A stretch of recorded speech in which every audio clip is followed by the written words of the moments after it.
semana de crisis, una semana en que el impacto económico pues ya se resiente en varios sectores.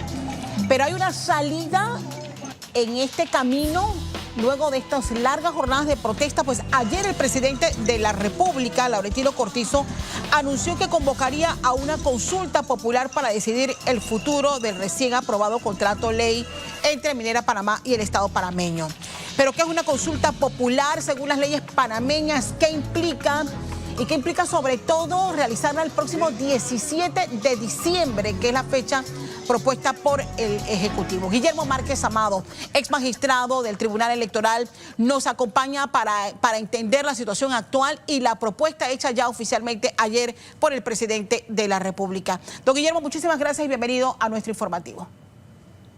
Muy buenos días, Castalia, y a través suyo un saludo a todos los televidentes. Ahora bien, ¿qué es una consulta ciudadana y qué es la diferencia de un referéndum? Porque ayer hubo un poco de confusión si era referéndum o era una consulta ciudadana. A ver, el diccionario de la Real Academia se refiere a las consultas ciudadanas o a las consultas populares, y también nuestra propia Constitución se refiere a las consultas populares que pueden llevarse a cabo en diferentes oportunidades. Yo diría, yo lo identifico como el término genérico para identificar cualquier elección mediante la cual el pueblo panameño expresa su voluntad con respecto a determinado punto.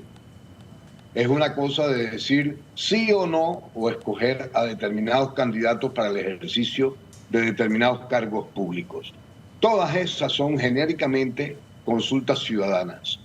Pero hay algunas que son específicas, que están previstas como absolutamente indispensables para que determinados actos puedan tener validez, y que si no se hacen esas consultas, entonces esos actos no pueden tener validez.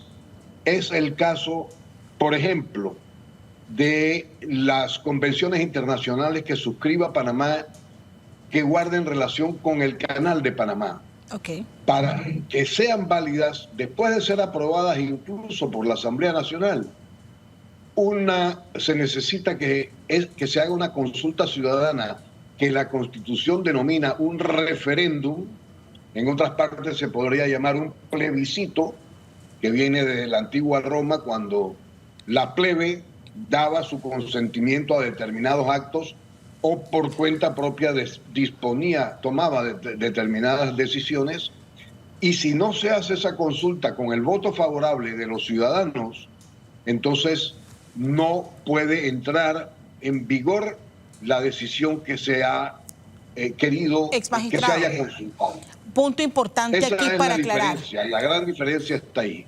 ¿Puede un contrato de ley como este ser sometido a una consulta popular? Es una de las preguntas. Y si el resultado, supongamos, sea no queremos el contrato minero, ¿está el Ejecutivo obligado a hacer valer la palabra del pueblo panameño en esa consulta ciudadana? No está obligado, porque la Constitución no le otorga al presidente de la República ni a ninguna consulta que se haga para considerar puntos al margen de las específicamente contempladas en la Constitución, que tenga efectos obligatorios luego de efectuada la consulta. Aclaro un poco más.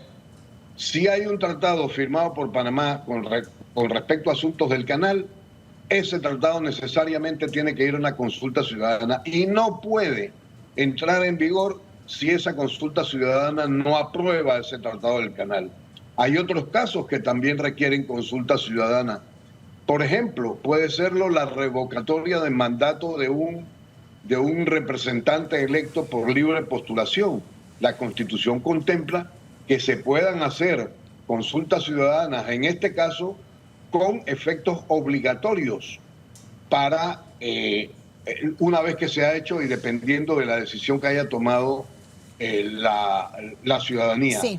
Y hay otros casos también, aquellas cosas que tienen que ver con el ensanche del Tratado del Canal, la construcción de un tercer juego de un juego de esclusas, cualesquiera cosas que tengan que ver con esas cosas, la Constitución misma le da el carácter de obligatorio. Ahora bien, pero el presidente no puede hacerlo. Okay. Él no puede decidir qué cosas tienen carácter obligatorio o no. Él se puede comprometer y decir, si se aprueba en la consulta ciudadana lo que se está sometiendo a su consideración, claro, yo me puedo comprometer a tratar de que se cumpla el resto de los requisitos previstos en las leyes para que efectivamente entre en vigor. Él ya lo ha hecho anteriormente y debo decir que no ha sido con resultados positivos, como cuando hizo las consultas en torno al bicentenario de la República, don Guillermo, en busca de entendimientos nacionales. Usted lo que nos está señalando es que aunque se haga la consulta, esta consulta popular o consulta ciudadana, el Ejecutivo a través del presidente, si quiere ejercer la voluntad del pueblo en caso tal de que sea no a ese contrato, tiene sí o sí que presentar un proyecto de ley para derogar ese contrato. Así es. Otra cosa que vale la pena señalar en estos momentos y con respecto a este tema específicamente. Cuando se hace una ley, la ley debe entrar en vigor en el momento en que la propia ley decide. Cuando la ley no dice, entonces entra en vigor a partir de su promulgación, es decir, a partir de su publicación en la Gaceta Oficial. En el caso de la ley que aprobó la Asamblea para aceptar el contrato que había negociado y firmado el Ejecutivo con la minera, ese procedimiento ya se cumplió. Okay. Se cumplió cuando el presidente sancionó la ley y la promulgó inmediatamente el mismo día en la Gaceta Oficial, de manera que ese contrato ya está en vigor. Tiene 7 días por lo menos de estar en vigor, 9 o 10.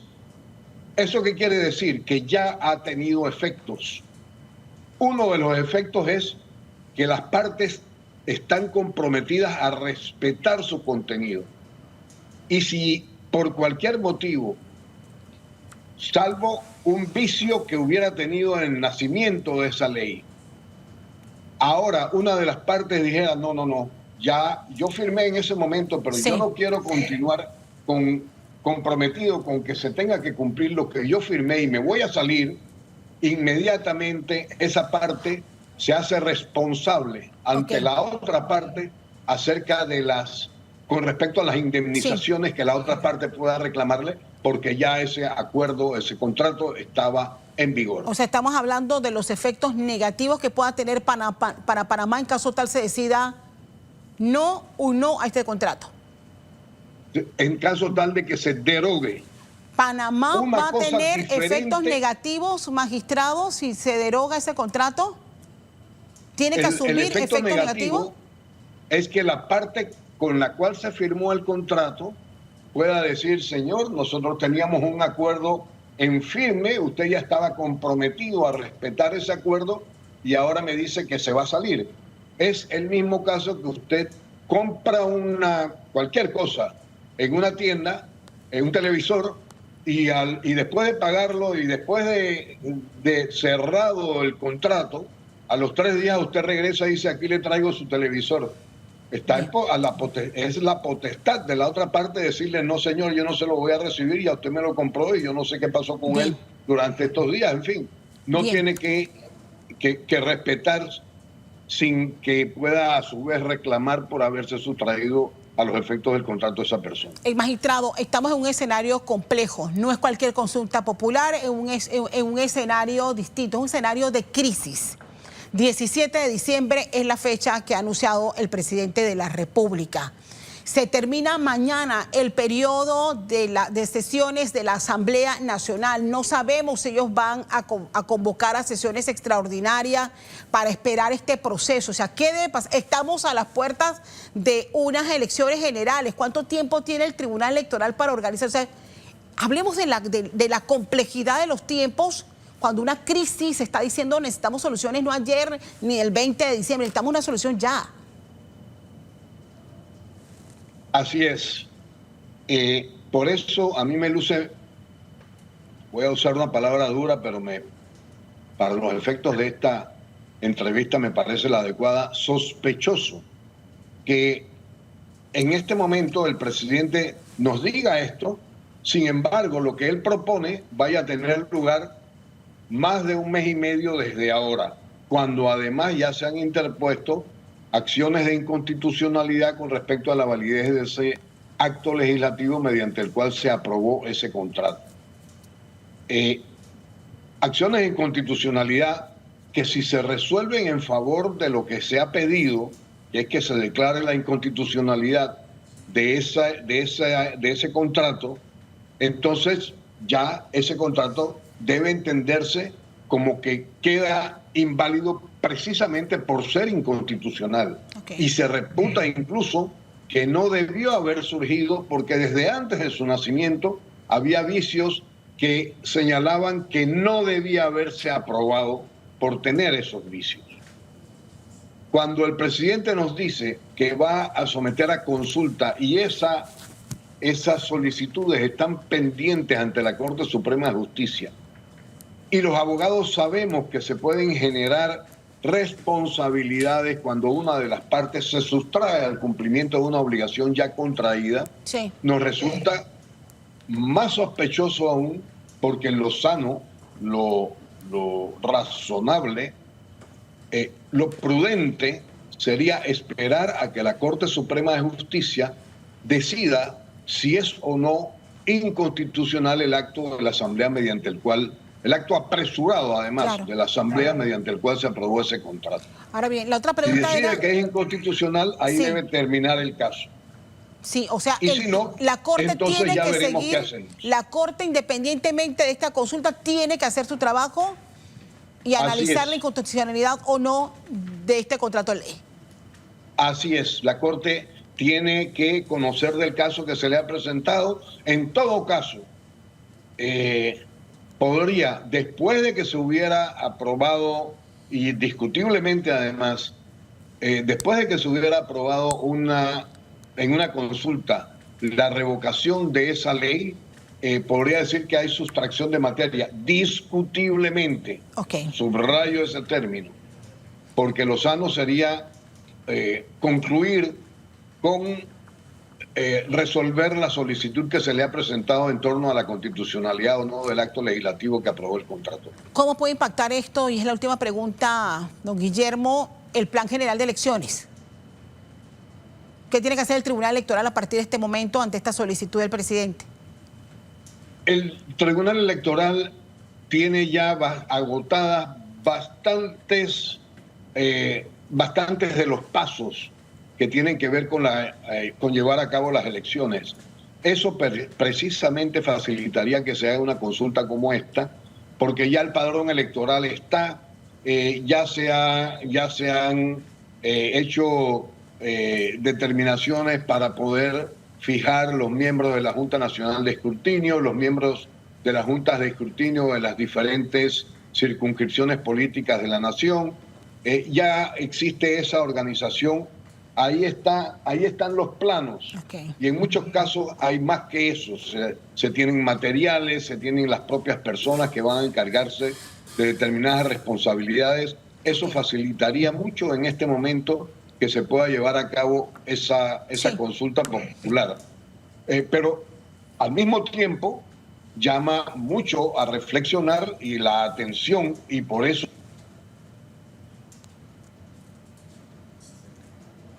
Bien, hemos perdido conexión con el magistrado, el ex magistrado del Tribunal Electoral, Guillermo Márquez Amado, pero bueno, prácticamente ya habíamos concluido este análisis.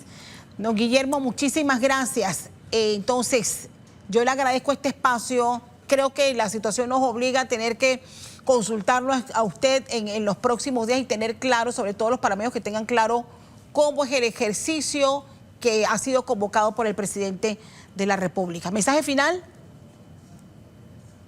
Estrictamente que ojalá se agoten todos los esfuerzos posibles para que en este momento de necesidades del país con respecto a la superación de un problema importante para la nación pueda hacerse con la cooperación de todos. Y quiero felicitar a la ciudadanía además por la entereza y el valor cívico con que se ha pronunciado tan claramente respecto a lo que es su voluntad sobre esa contratación apresurada, aprobada por la Asamblea y por el propio Ejecutivo, que tenía otras formas para considerar su constitucionalidad. Agradecida, don Guillermo Márquez Amado, ex magistrado del Tribunal Electoral, ayudándonos a entender y analizando esta situación ahora que se ha convocado a esta consulta popular. Hay más que compartir, siendo ya las